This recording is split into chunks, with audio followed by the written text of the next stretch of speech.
last few weeks, we've been talking a lot about Abraham, and it might seem weird that we've spent so much time talking about one character from the Bible when we're trying to cover the entire Bible this year. And we actually only meet around 25 times for the whole year in HSM. So for us to spend 3 of those weeks talking about one specific person must mean that that person is really important to the story of God. We're spending so much time talking about Abraham because of the fact that his relationship with God and God's promise to him is something that we take part in even to this day. And so our relationship with God is affected by the fact that God had a special relationship with Abraham. At Large Group a few weeks ago, and even last week in house groups, we talked about the fact that God promised that Abraham would be a father of many nations. His name originally, Abram, means father of many, and then God increased his promise by making his name Abraham, which means the father of many nations. And so we've talked a lot about the fact that God promised that to Abraham, but God's promise didn't come to fulfillment right away. And actually, when Abraham was about 86 years old, they still hadn't had any children, and his wife Sarah started to get desperate. And so she actually said, "You know what, Abraham, I want you to sleep with my servant because I want you to be able to have a son. And it's very clear that I'm not going to be the one to give you a son." And so Abraham sleeps with his wife Sarah's servant, Hagar, and she gets pregnant, and Hagar has a child named Ishmael. Even though Abraham and Sarah are kind of the first couple that God chooses to work through after Adam and Eve, it's clear that Abraham and Sarah even have trouble trusting God and trusting God's plan for them. And so because of that, they take matters into their own hands. And Sarah says, "Clearly I'm not getting pregnant, and so you should sleep with my servant so that you can have a son." Not long after this, in Genesis 17:9, God makes it very clear to Abraham that no, his promise to Abraham to have a son was that he would have a son with his wife Sarah. And God tells them that they will have a son, and that when they do, they should name their son Isaac. So about a year after God reconfirms his promise to Abraham and Sarah that they'll have a son, they give birth to their son Isaac. And Genesis 21, 1-7 reads, "The Lord kept his word and did for Sarah exactly what he had promised. She became pregnant, and she gave birth to a son for Abraham in his old age. This happened at just the time God had said it would. And Abraham named their son Isaac. 8 days after Isaac was born, Abraham circumcised his son as God had commanded. Abraham was 100 years old when Isaac was born. And Sarah declared, 'God has brought me laughter. All who hear about this will laugh at me. Who would have said to Abraham that Sarah would nurse a baby?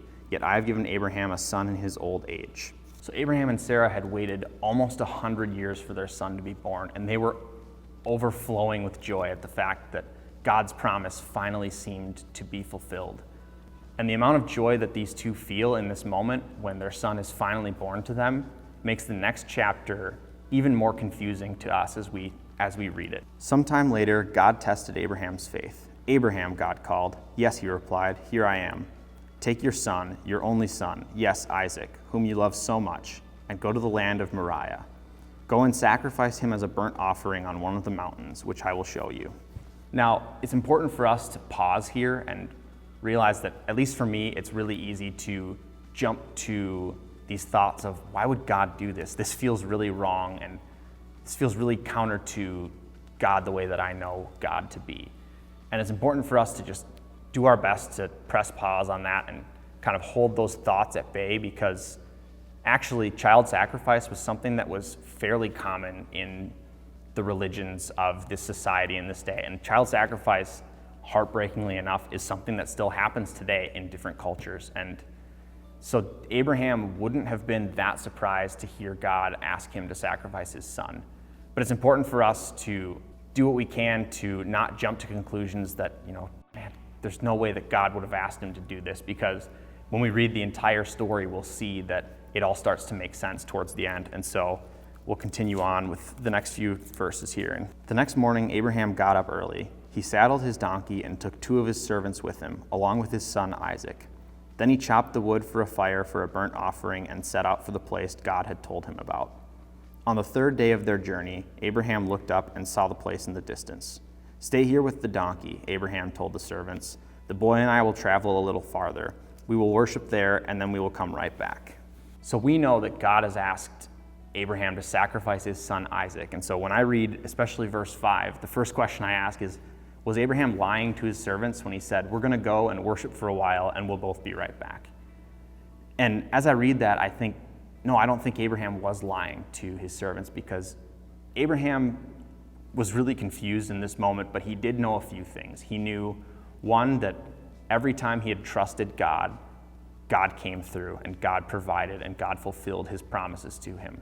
And another thing that he knew is that God's promises really hinged on his son Isaac, and the blessings that God had promised to Abraham were to come through Isaac. And so even though it didn't seem to make sense to Abraham at that moment that he was being asked to sacrifice his son, he knew that God had promises for him, and he believed that God was going to fulfill those promises, and that Isaac played an important role in that.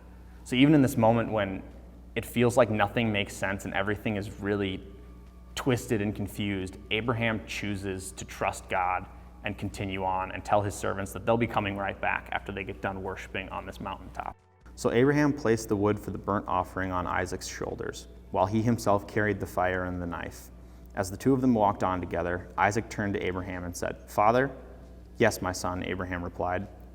"We have the fire and the wood," the boy said, "but where is the sheep for the burnt offering?" "God will provide a sheep for the burnt offering, my son," Abraham answered, and they both walked on together. When they arrived at the place where God had told him to go, Abraham built an altar and arranged the wood on it. Then he tied his son Isaac and laid him on the altar on top of the wood. And Abraham picked up the knife to kill his son as a sacrifice. At that moment, the angel of the Lord called to him from heaven, "Abraham, Abraham." "Yes," Abraham replied, "here I am." "Don't lay a hand on the boy," the angel said. "Do not hurt him in any way, for now I know that you truly fear God. You have not withheld from me even your son, your only son." Then Abraham looked up and saw a ram caught by its horns in a thicket. So he took the ram and sacrificed it as a burnt offering in place of his son. One of the reasons why earlier on I said that we needed to hold off on judging God's ask of Abraham through our own moral filters, because of the fact that earlier on in this passage, it's clear that God leads Abraham and Isaac to a specific mountaintop, and he leads them to a specific place. And in those verses there, we read that there was a ram caught in these bushes by its horns. And the ram hadn't just gotten there after Abraham and Isaac had built the altar and laid Isaac on it. The ram was always there. And God led them to a place where he knew that there was another sacrifice to be made. So at this point in the story, I start to think, wow, that's a pretty messed up way for God to prove a point. It seems kind of screwed up that God would test Abraham just to be able to say, okay, good, you passed my test. You clearly do trust me. Because we talk a lot about the fact that God is all-knowing, and so if God knows everything, wouldn't he know that Abraham trusted him without putting him through this pretty horrible test? But I think this is less about God knowing that Abraham trusts him and more about Abraham knowing how much he trusts God. Because actually, just before this, like we had mentioned, Abraham slept with his wife's servant because he didn't trust that God was going to provide a son for him. Abraham took things into his own hands because he didn't trust that God's gifts were going to come in the way that God had promised. And so, if I were Abraham at that moment, it would be pretty hard for me to believe that I actually trusted God again after really not trusting him just before. But the fact that Abraham chooses to go and chooses to bring his son to sacrifice him, and Abraham has the knife up in the air, he is ready to kill his only son, the son he's waited almost 100 years for, and the son that he loves more than anyone could ever imagine. He was willing to give up the one thing that he didn't want to lose in the whole world. And I think after that, Abraham would know, like, wow, I'm all in. I trust God. I know that I want to follow him. This also took a lot of trust on Isaac's part. It's easy to think that Isaac was just a little boy when this happened, but Abraham hands him all the wood to carry to the altar for the burnt offering. And so it's pretty clear that Isaac has to be old enough to be able to carry this wood up this mountain. And so if that's the case, then Isaac was probably old enough and strong enough that I don't think Abraham in his old age would have been able to hold Isaac down and force Isaac to be on this altar. If Isaac wanted to, he could have broken loose and he could have shoved his father over and run away. But Isaac also chooses to trust his father in this moment. And so Abraham trusts his father, who is God, and Isaac chooses to trust his father Abraham. And in that, we see that their relationships go so much further than even choosing to trust the things that make sense. They choose to trust one another even when things don't seem to make sense. One of the things we've mentioned a few times throughout this year in talking about the big picture or the big story of the Bible is the fact that all of Scripture, or all of the Bible, the Old Testament and the New Testament, points to Jesus. And I think this passage in this story of Abraham and Isaac points to Jesus in so many ways. When God calls Abraham to do this unthinkable and unimaginable thing, to sacrifice his son, Abraham doesn't flinch and he doesn't question. After saying, "Here I am," he then wakes up the next morning, gathers the supplies, and goes. And he trusts God in that. And later on in the New Testament, an angel will visit a virgin named Mary and tell her that she's going to give birth to the Messiah, to Jesus.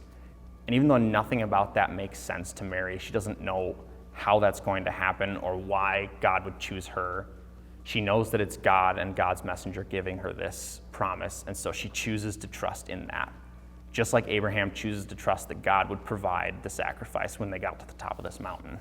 And I think it's so cool that the Bible takes time to point out that it's on the third day that Abraham sees the mountaintop that they're supposed to go to sacrifice Isaac. And throughout Jesus' life, he talked about the fact that on the third day, he would rebuild the temple. On the third day, he would be risen from the dead.